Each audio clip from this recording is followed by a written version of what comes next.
Hello everyone, I hope you're having an amazing day. In this video, I'm gonna show you how you can break Nightreign's difficulty when playing solo, by breaking down one of my Deathless solo runs and explaining what are my strategies to get a high level and well optimized character to easily destroy the final boss. Once you finish this video, you will notice that you don't need to be a really good player to dominate this game. Everything is about resource and time management. So without anything further to do, let's jump straight into the run. So as I always tell you, the first thing you want to do when you start a match is open your map to see which location you are close to. The ideal is to be close to a church. So here we are already close to one of these type of fortress, and we have a church close as well. But remember that the very first thing you want to do is defeating these little groups of enemies, because they will give you enough runes to level up to level 2. So that will give you a huge advantage when it comes to fighting the next location. Even if it's not a hard location, it's gonna be better for you. You will have higher HP basically, and stamina and everything. And it's a big difference between level 1. So unless you're very experienced and you want to do something like level 1 runs, I always recommend you to do this part to level up as much as you can at the start. The very basic is level 2. With that you should be good. If you want, you can also look for consumables. As you can see, I am doing that. But this, you shouldn't be wasting a lot of time here. Here, I was also forgetting about leveling up, which is the most important thing you have to do. You should not forget about leveling up to level 2. It's very important indeed, because it will help you to deal a little bit of more damage and to resist more attacks. And this was perfect, because I was about to face these guys, and I didn't have my ulti ready. So these guys are very easy when you have your ultimate ready, but in this case I didn't have it, so I have to approach one by one. And the problem is that they attack at the same time sometimes, so you might struggle a little bit if you're not careful enough.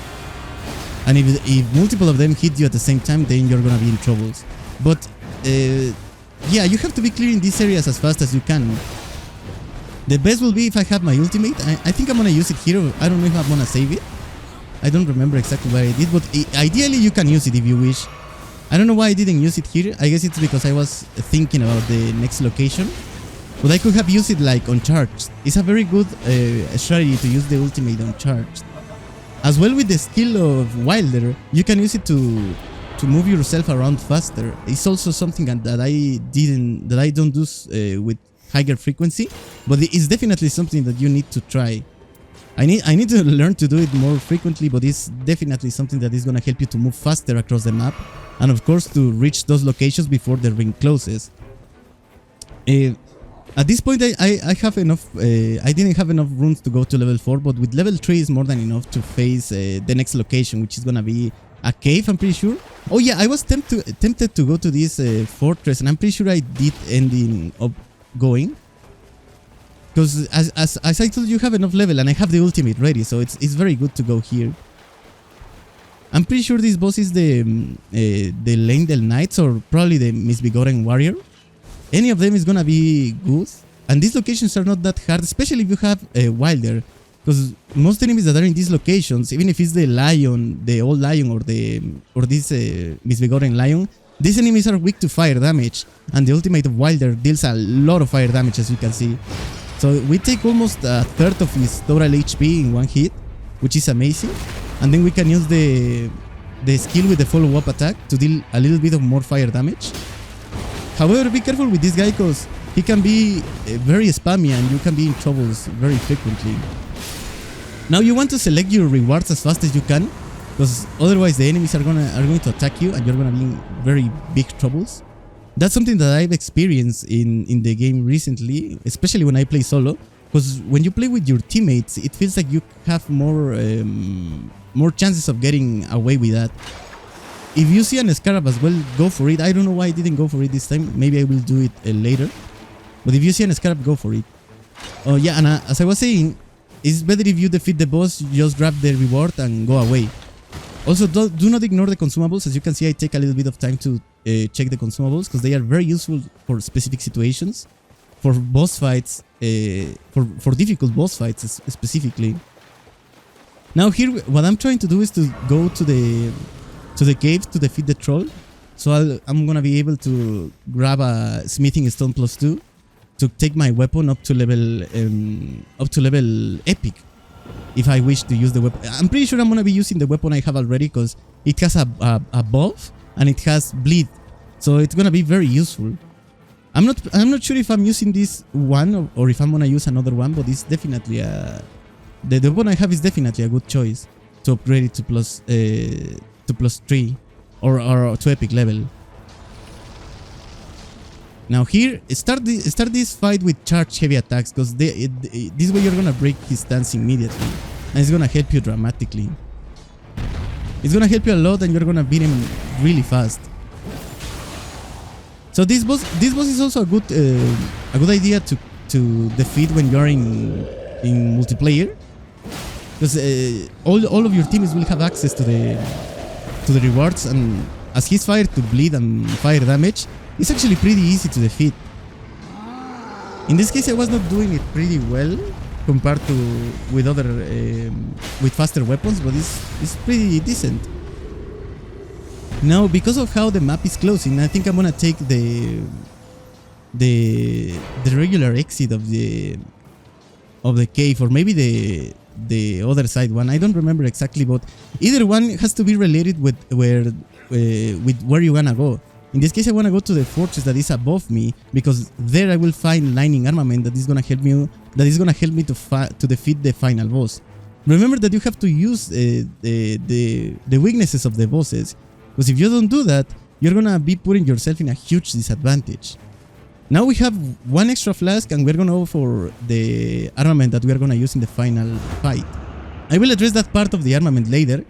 It's important, but it's not completely necessary.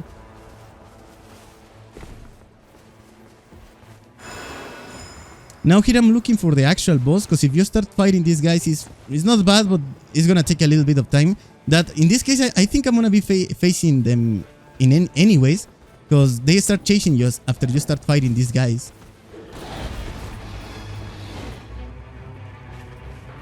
The cool part here is that as we are dealing fire damage, they are gonna be destroyed very easily. They get staggered and they get like very punished by the fire damage. So it's gonna be a pretty easy fight. But as you can see, the other guy is already on me. So even if I try to grab my rewards fast, they are gonna hit me, and probably as these enemies do very long combos, I'm gonna be in big trouble if I don't get rid of them. So just in these cases, I will spend time to get rid of them, but most of the time I'll just grab my reward and run away.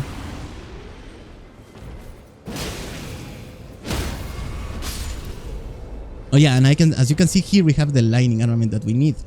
This weakness is especially effective against the last boss, but it's not like he's extremely weak to it, or like he's gonna affect the match incredibly dramatic. What he's gonna do is that it's gonna cancel one of his buffing attacks, so that's why it's important to have one. But you don't have to be fighting the boss with that weapon all the time. We need only a lightning weapon or even a lightning grease to cancel that attack when it's necessary.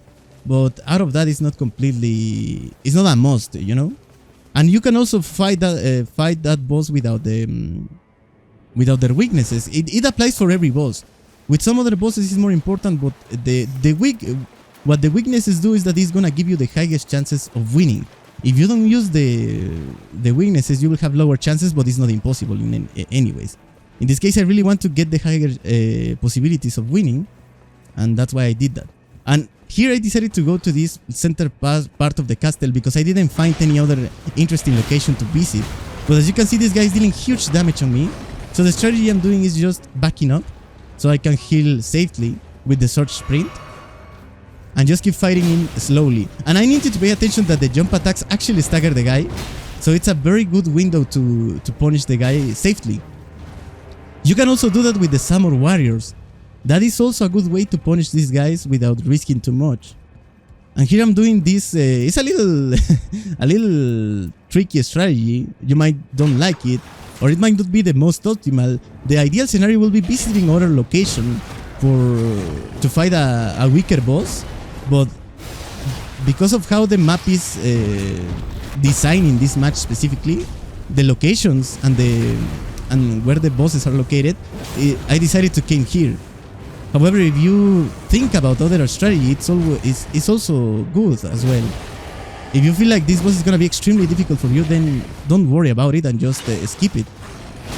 As you can see here, I'm gonna run away because I'm in a very complicated situation and I could actually die. So I'll just run away. And there I decided to come back for because for a reason I recovered one of my flasks, so I can still fight. But you have to be careful. I haven't realized at that point that I can use... I realized there that I can use the jump attacks to start him. And luckily, I have already a little bit of bleed build up.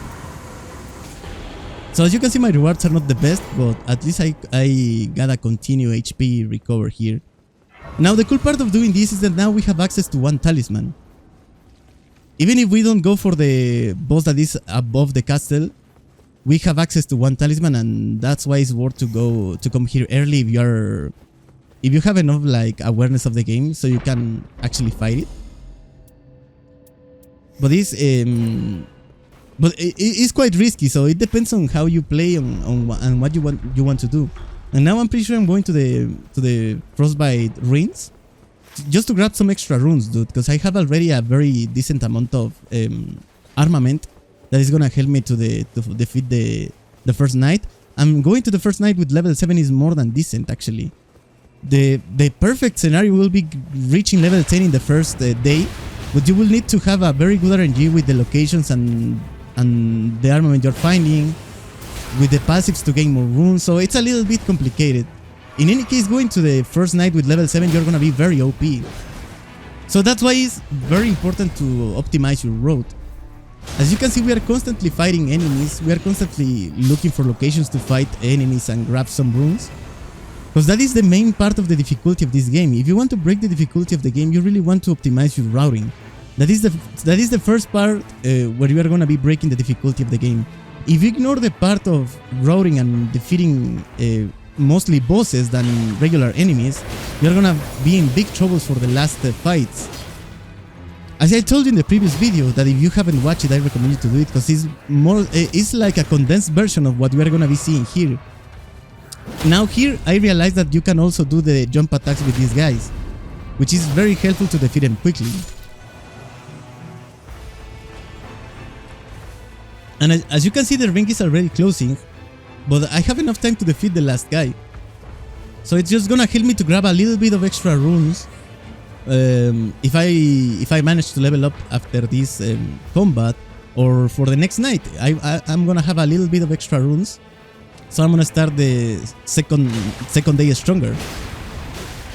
And here I have the ultimate, so I use it, so I will have enough time until the ring closes to be able to gain more ultimate build up, if we can call it that way. Now here I chose that reward because it's the only one that I found useful, because I already have decent passives. Now I'm gonna go for that grace because I want to see if I can level up, and I'm pretty sure I can, because if you check the upper left corner, you will see that my icon is showing that I can level up. So it's very important for you to check that out as well. If you're not sure that if you can level up or not, you check your icon in the upper left corner and you will see that you can actually level up. So that is gonna be extremely helpful. So now I'm going to the first boss with a level 8 character. It's amazing. The best will be going with a level 9 or 10 character, but this you have to optimize your run very well, and you have to be a little bit faster. It is not impossible, it's actually possible, but it's a little bit complicated. And in this run I didn't have any particular RNG that will allow me to get to that point, you know. However, level 8 is more than decent, despite I'm not having the best RNG, you know. Now I buffed my character to start with the first enemies, and I'm gonna use a few of my consumables, because the most ideal thing with consumables is use them. Because most of the time you're gonna have it and you're not gonna use it, so it's just a waste of time if you're not using them and you're taking the time to actually pick them. So I recommend you to use your consumable as well. I mean. Now here is just basic combat. I try to use the skill as much as possible to coat my weapon on fire. That is something that you have to do with the relics. You can get one relic that does that by completing the quest of Wylder. But you the remembrance of Wylder, I mean, but you can also get it by random stuff. I think I got it by random stuff. And here ultimate, always start with your ultimate, especially if the fight is gonna be long enough to have another one ready. And as you can see, I am not using my regular sprint a lot because I'm stupid. But you have to use the regular sprint of Elden Ring in the combat. You don't have to always depend on the short sprint, because it tends to consume a lot of stamina. So it's not the most optimal thing to do in the boss fights unless it's absolutely necessary. Later in the run you will notice that that some enemies require you to use it in order to avoid certain attacks, but this guy is just actually easy. However, you just have to be careful with that vomit. I don't know how to call it, because it will drain your max HP.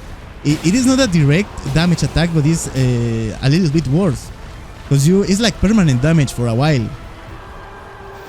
So if you constantly get hit by that thing of this guy, you're gonna be losing your max HP for a little bit of time, and it's not until the debuff disappears until you're gonna be able to heal completely again. Now I'm pretty sure here I'm gonna miss a critical hit because of the same reason I told you. I didn't use the regular sprint, and I got trapped there with the with the wing of this guy.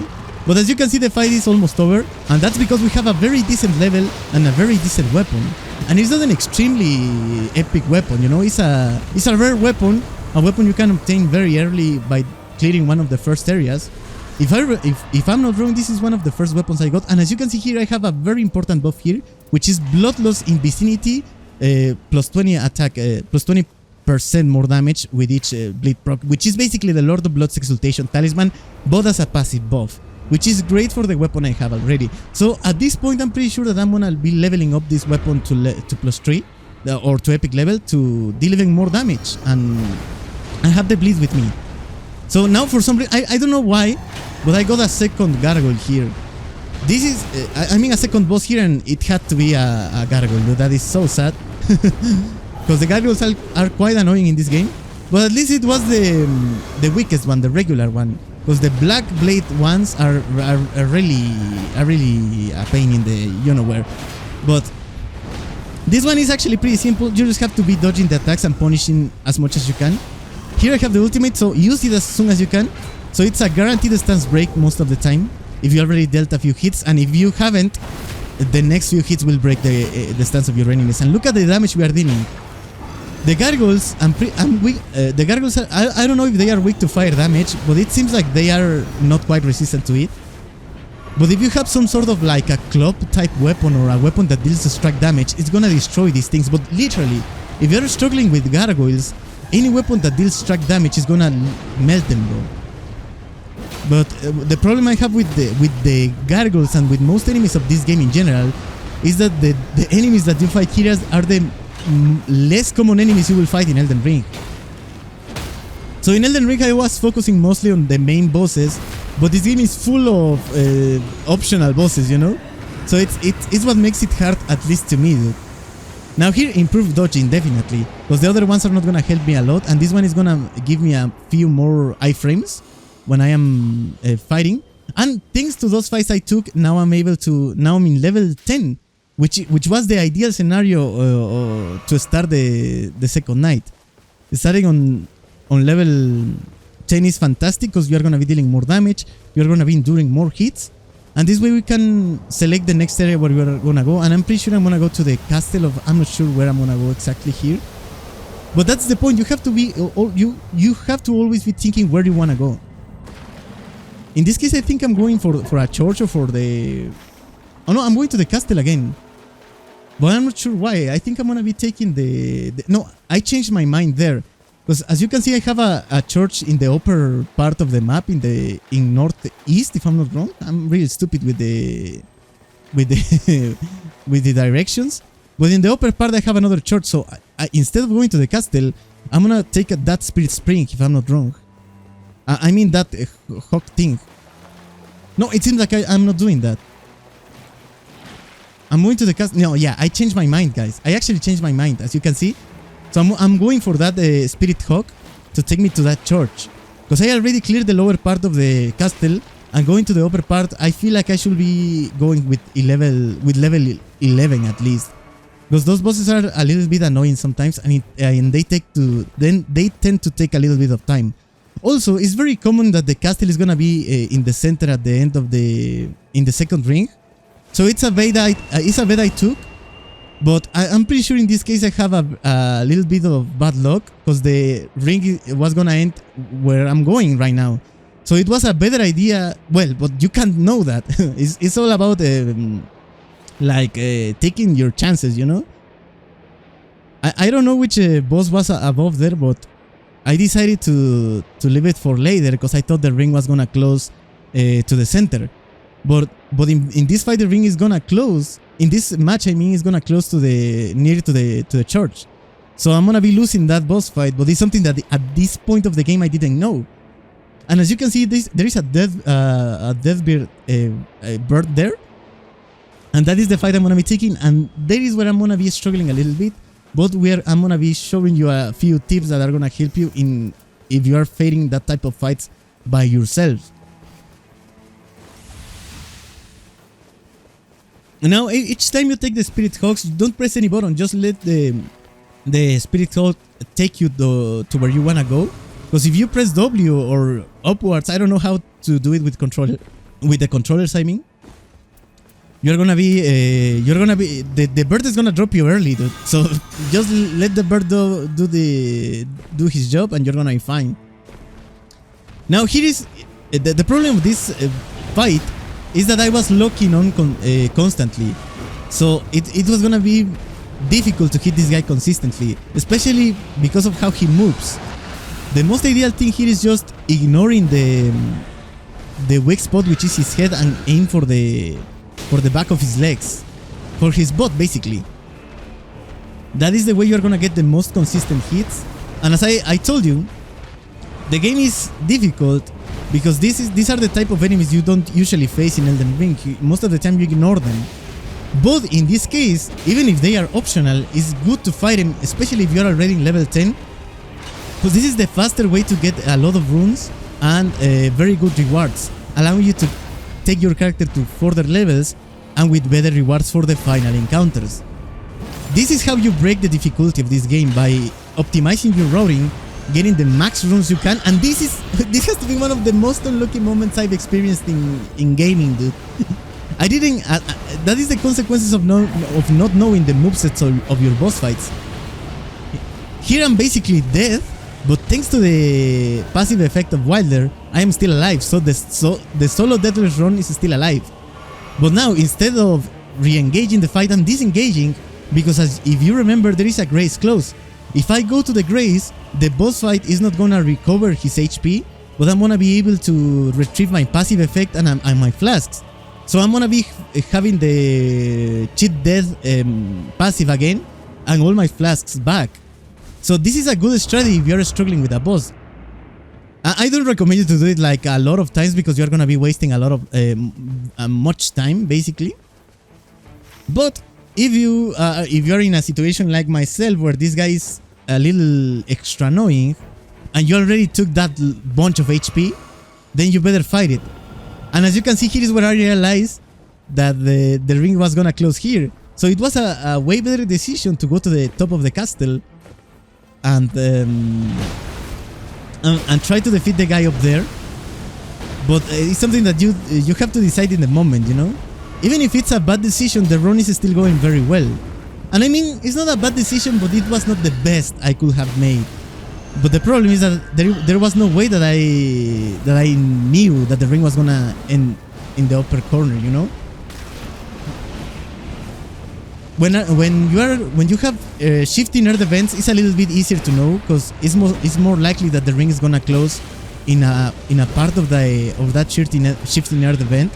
But in this case, it's not possible. It's not possible to know. That attack was gonna defeat me as well, but thanks to the passive, I got saved again. But in this case, instead of leaving, as I have my ultimate, I just decided to re-engage. But as you can see, this is a dirty boss, and it's a very dirty boss because this is still on me, dude.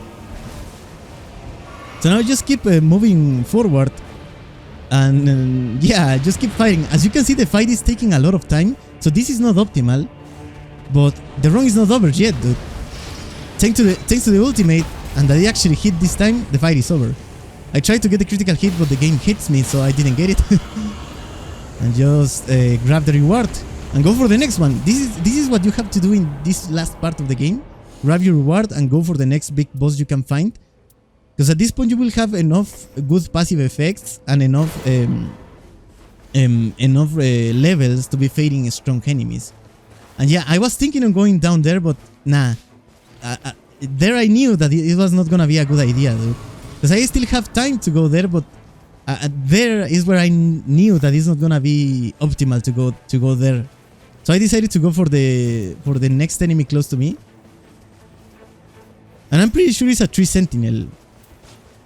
Here I decided to swap the weapon because it was to epic level.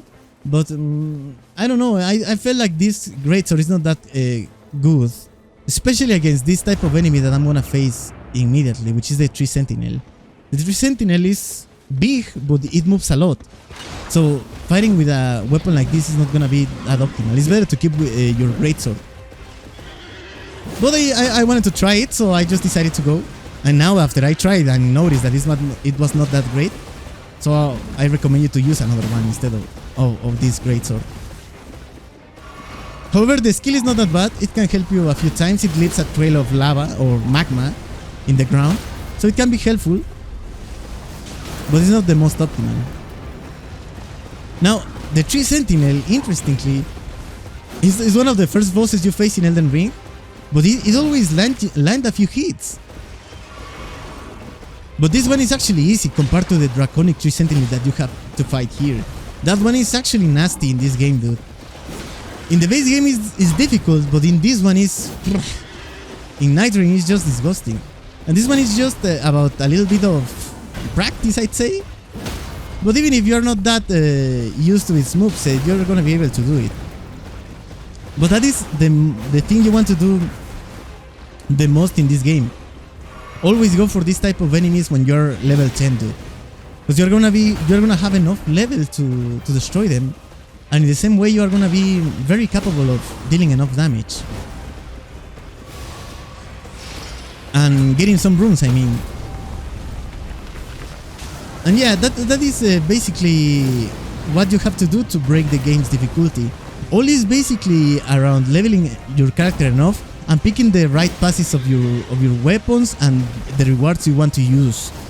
In this case, I'm focused on getting the max damage possible with when two-handed the weapon, when dealing charge attacks, when dealing critical hits. I have a weapon that deals bleed, so I have the passive that increases my bleed damage, my damage when I proc bleed on an enemy. So we are good to go here to the second night boss. But still, instead of just waiting or fighting dumb enemies, you will have more fun as well if you fight one of these stronger enemies. And as you can see, I still have the cheat death passive effect, so I take the risk to go for this one. And the guy is out. Now here, I am not gonna be using guard, so I take that passive effect, but now it's hard to decide which weapon I'm gonna replace.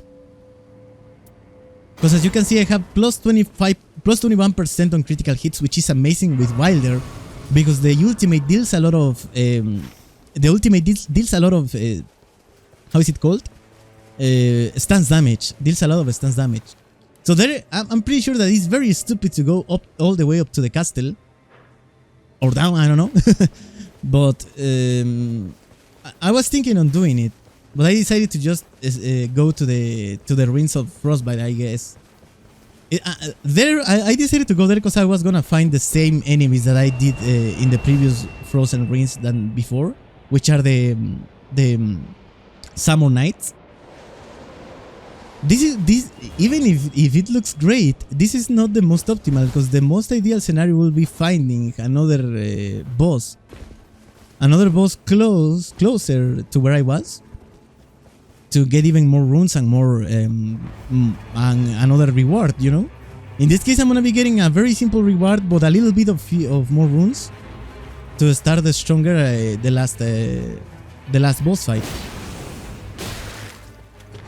Now there are a few relics that increase the runes you gain, and if you have those relics combined with the passives you need, Like in this case, I prioritize having a cooldown ability, a cooldown relic for my ultimate, a cooldown relic for the skill, and a cooldown and a relic for the fire spread when I use the ultimate. So I prioritize having those relics for Wylder. But if you find one of them with the passive of increasing the runes you gain, you should definitely go for it. Definitely, guys, definitely go for it. It's gonna help you dramatically. Now here you gotta hurry to find the bosses. I'm really stupid to find the bosses in this location. I don't know why. It's like I get very like lost quite quick. And here I should be using the jump attacks more frequently, but I don't know why I am not doing that. If with the jump attacks we're gonna get a huge stagger on them.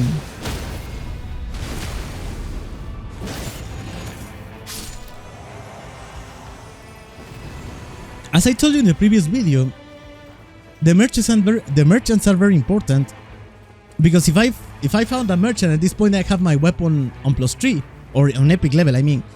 But I didn't take the time to look for one. So that's why I'm in this situation where I'm fighting with a rare weapon instead of with an epic one. But as you can see, it's not bad. It's more than decent. It's actually more than decent. And yeah, here we have a passive to get more runes. And I don't know if I decided to take it. I should have taken it because I am not using the other weapon, dude. I am not using the other weapon. And I have the chilling mist affinity with this one as well. But I don't know why I decided to change the weapon instead of taking the passive of more runes. That is a huge mistake. I should have taken the other one. The one that increased the runes I gain. Because that will give me more runes of the final bosses I was gonna fight.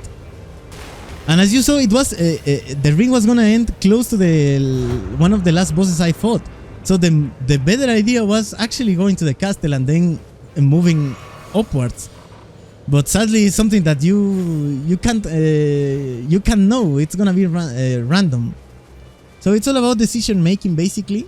But as we have a very optimal run and as we are fighting consistently, despite of not moving in the best way, we are getting a decent amount of runs to start the second night boss fight with level 13.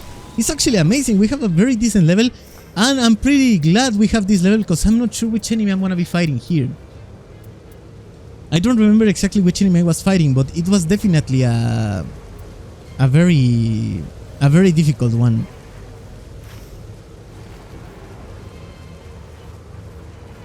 So if you find any enemies close to the circle when it's closing, be sure to destroy him, because they will give you a few more runes to gain more runes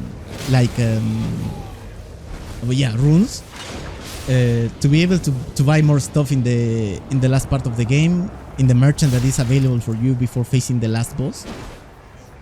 And yeah, that's basically how you do a Deathless run. Just be careful and try to optimize the resources and the roaring.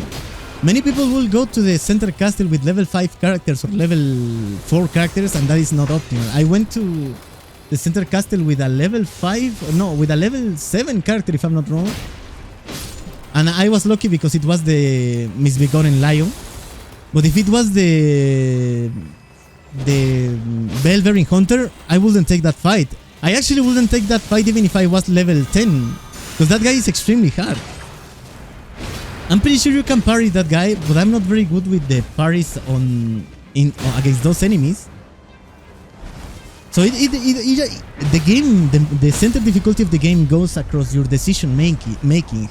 If you made bad decisions, yeah, this guy is annoying as you can't imagine, dude. It should be an easy boss. It is an easy boss in the first part, but as soon as he goes into the second phase, it's a little bit complicated, at least to me. Maybe for you it's not that difficult, so you shouldn't be in any problems. But as you can see, I'm taking his HP really fast. Now the problem here is that I don't know the timings very well to dodge his attacks, to actually move around the boss and controlling him basically. But even if you don't know that, you don't have to be very good to notice when the enemy is attacking you. Here I know that I have to dodge, and I was about to use this. I actually used the skill, but somehow I cancel it because I was gonna get pulled out of the safe area, dude. So that is not optimal. At this point, the fight is looking amazing because we have very decent damage, and it seems like we are in control. But and you have to try to keep the fight this way. Go slow, play smart. Because at one point I'm gonna be getting desperate and I'm gonna be in a situation where I almost lose the fight, basically. And even if you do that, if you're not in a Deathless run, you're gonna be fine because you can resurrect. But it's not the most optimal, you know. It's not good. Now, as you can see, the fight is. If you play chill, the fight is over. But my biggest mistake was getting a little bit too greedy with the attacks, a little bit like overconfident, or I don't know how to call it, and not being careful enough, dude. Yeah, I think that is a way to call it, getting overconfident here, dodging early, for instance. You have to be confident but not get stupid, basically. At this point, and now as I started to get nervous, I fat finger one of my keys, and I started healing, dude. So that is actually cursed, man. Because now I have no heals, and the only thing I have to save my life is my passive, my cheat dead ability. Now I'm getting nervous and I'm not landing a single hit. Thankfully, I used my search sprint there to get out of there. But now I'm in big troubles here. I am in big troubles there, and I'm not sure if I'm gonna have the ultimate ready to land him. Oh yeah, I wanna have it, and here is where I get even more stupid. After this combo of lightning bolts, he's gonna jump towards you, and the only thing you have to do is dodge backwards, and you're gonna be fine, dude. You're gonna be fine. You're gonna dodge backwards, and you're gonna have a fantastic window to use your ultimate. But here, the stupid thing I did was using it because I wanted to look cool, dude. I'm beating him into the air or something stupid, and cheat dead saved me there, dude. I was actually gone there, dude. But here is where you get lucky, or where you yeah, where you get lucky, basically. Most part of the fight I did it well, but then I got nervous and I just did stupid stuff. And I decided to go with the periodical giant glint blade because I already have improved dodges. So it's about decision making, basically, guys. At this point, we have enough runes to go to level 14, which is more than optimal. The minimum to fight, in my opinion, a Nightlord and having an optimal situation or an optimal character to fight the final boss is level 12. But we are right now in level 14 with not a very optimal run, because as you can see, I actually made a lot of mistakes. So like choosing the Watchdog's Greatsword for no reason when I could choose the other passive buff and not wasting a slot of my weapons. Because the other passive I had was not that bad, actually. It was hard to decide. And now at this point I'm trying to think if it's worth buffing other weapon like the lightning sword that I have. But no, I decided to go with this one, and I was just gonna be using the lightning one to cancel the attack of this boss fight, which is Fulgor. Now Fulgor, well, what's up with this boss fight is that he's not that he feels like Gondir a little bit, you know, like Gondir in Dark Souls 3. When, especially in the second phase with his giant hand, it's actually very similar to those guys. But in the first part, it feels like a very learnable or a very enjoyable fight that you can periodically learn. Like you can consistently learn and do good thing with it. To do good stuff with it. But yeah. Now use the consumables before starting, so you're gonna have more defense and gonna have more chances of missing a few dodges. And here is where it goes stupid. For some reason, I decided to cut my weapon on that thing instead of just using Chilling Mist. I don't know why I did that, but it doesn't matter, dude. Now I switched to the lightning weapon to punish him that way. Now you have to be careful when the lightning is coming out of his body, because that means that the guy you can't cancel the attack once again. In this fight, it's gonna happen something similar to the previous one. So I'm gonna start very well, and I'm gonna start getting nervous. Like here, I'm pretty sure I didn't dodge the. Nah, I did dodge it properly. But as you can see, the guy is still onlining. So as soon as the guy is still onlining, you cannot cancel that attack of the ground stuff, you know? And it's very punishing. Now I can cancel it there, and as I was close, I got trapped into that rings, which makes it actually terrible. So here you just have to heal, and this attack is pretty easy to dodge, but I'm pretty sure I whiff it, because I get lost and I didn't know where the guy was coming from. And yeah, I got destroyed there, dude. And yeah, in consequence, I was not able to run away. So as you can see, the fight is not going quite fine. But now I can cancel the attack again because there is no lining on his body. Charge heavy for stance damage. And I am close to get the ultimate, which is amazing. Jump that attack is actually pretty easy. And the rest of the attacks, just good luck, dude. You have to be learning them like slowly. At this point, I don't know the moveset of any boss like completely. But I am still learning and I know the basics, so it's all about not getting too stupid. Just fight slowly, be careful, know when to back up, know when to disengage, basically. And now, in my opinion, at this point, thanks to the changes that they made, I think solo is a lot more reliable than fighting in teams. Because the bosses, when you fight in teams, they have a lot of more HP and they tend to change the target like very strangely. So sometimes even if you're not targeted, you're gonna be getting a massive hit and you're gonna end up destroyed. So in this case, by having the boss focused on you, it's gonna be a lot easier to manage the fight, to learn the moveset as well, and getting a successful solo Deathless run like I did in this fight. To be honest, I had a very lucky moment, of course, but it's most likely the fact of having a high level character that allows you to endure your stupid decision making, basically. Because in the road I was doing it very well, but not as good as I'd like to do it. As you can see, it's not a very bad routing because we managed to go to level 14. If we were in level 12, it would have been a very regular routing. But we are good, If we had a little bit of more luck destroying faster the enemies, deciding better where to go, like in the second ring going first to the castle and then to the upper part of the map, then we would have been a little bit better. General, the key of this game is just going for the best locations you can find and you're gonna be fine.